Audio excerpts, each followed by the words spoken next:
माता रामो मत्पिता रामचन्द्रः स्वामी रामो मत्सखा रामचन्द्रः सर्वस्वं मे रामचन्द्रो दयालुर्नान्यं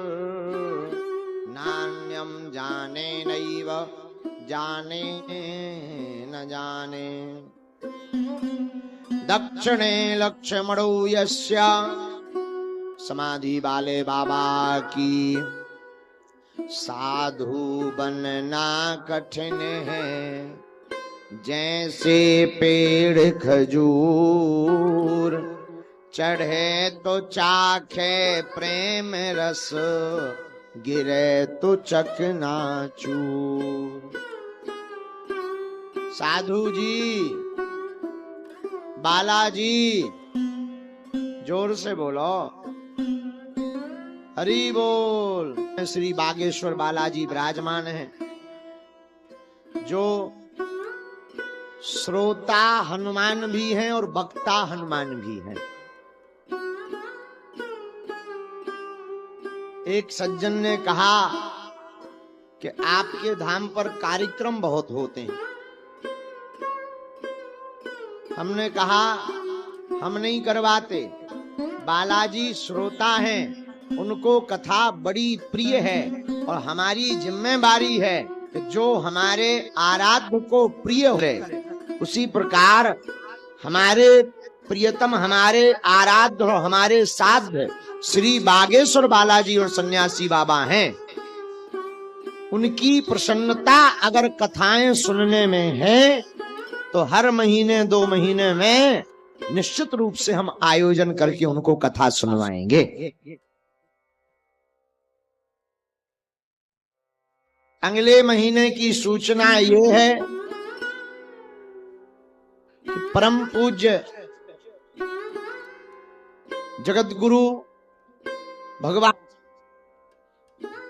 मार्गदर्शन देने, हम सब पर कृपा करने, हम सबको धन्य करने, बड़ी सहजता से मई के अंत में बागेश्वर धाम पर परम पूज्य श्री शंकराचार्य जी महाराज यहाँ पर पधार रहे हैं। आप सबको तो ज्यादा कार्यक्रमों से लेना देना नहीं है, क्योंकि ज्यादातर लोग ऐसे बैठे हैं कि पर्चा का बताओ, राष्ट्र का स्वार्थ, सनातन को बचाना। और आप बागेश्वर धाम से जुड़ गए तो अब हमारी जिम्मेदारी हो गई है जिन जिन विषयों से आप अनभिज्ञ हो, जानकार नहीं हो, उन विषयों को हम आपको बता सकें या जनवा सकें। इसलिए पिछले माह में संतों की संगोष्ठी हुई, कन्या विवाह महोत्सव में मर्मज्ञ श्री डॉक्टर श्याम सुंदर पारासर जी ने कथा सुनाई।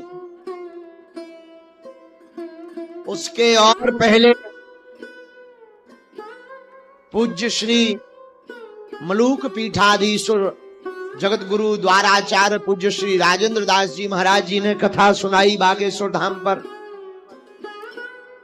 उसके और पहले परम पूज्य जगत गुरु धर्म चक्रवर्ती पद विभूषण रामानंदाचार्य पूज्य गुरुदेव भगवान तुलसी पीठाधीश्वर सरकार अनंत श्री विभूकांत जू के बड़े ही लाडले धर्म रतन शांति दूत पूज्य श्री देवकी नंदन ठाकुर जी ने यहाँ कथा सुनाई।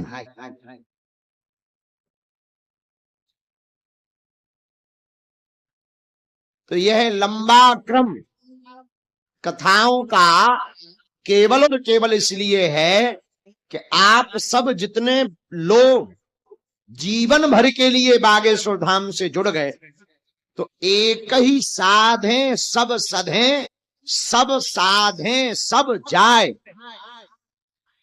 तो अब हमारी जिम्मेवारी हो गई कि भारत में आपको ज्ञान मिल सके और तुम्हें आनंद मिल सके और बागेश्वर बालाजी प्रसन्न रहे, इसलिए यह हर महीने में 2-3 महीने में एक बार भगवत चर्चा कथा का आयोजन करवाया जाता है। कभी हम स्वयं यजमान होते हैं, कभी कोई दानी दाता मिल जाता, कभी बालाजी ही यजमान बन जाते। जब हम ही ना हो, हमारी ही जेब ढीली हो और दानी दाता नहीं मिल, तो 24 अप्रैल को ब्राह्म हुआ। 3 दिवसीय दरबार में कल पुरानी पेशी का दरबार मात्र लगा, परसों दिव्य दरबार लगा था। अब पुनः हम इस पावन तीर्थ बागेश्वर धाम पर, जहां श्रोता रूप में हनुमान जी, वक्ता रूप में बाघ की देवी सरस्वती होती है, तो इनका नाम ही बागेश्वर है। तो वक्ता रूप में हनुमान जी और सन्यासी बाबा का जो तपोबल है, जो उनकी सिद्धियां हैं, तो बागेश्वर बालाजी की कृपा से लाभान्वित हो रहे हैं। कोई तन दुखी, कोई मन दुखी, कोई धन बिन रहित उदास, थोड़े थोड़े सब दुखी पर सुखी राम के दास।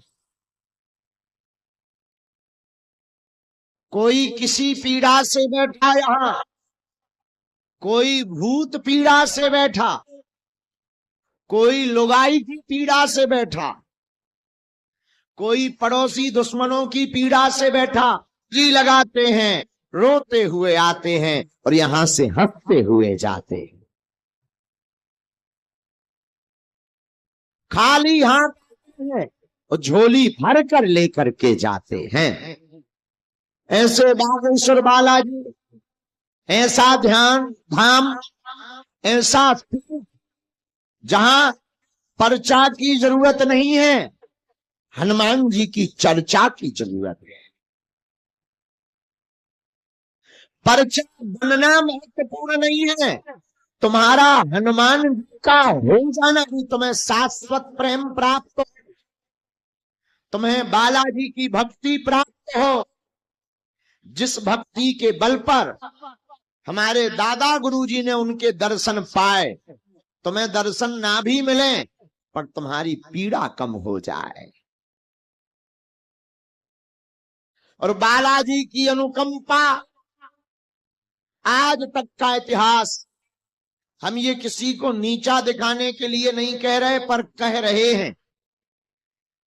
बातें सिर्फ बातें होती हैं, मन की नहीं है, क्योंकि मन की बात तो तुम्हें भी पता है कि तुम्हारे मन में क्या है। और तुम्हारे बाप का नाम बता देना कोई बड़ा चमत्कार नहीं, वो तो तुम्हें भी पता है कि तुम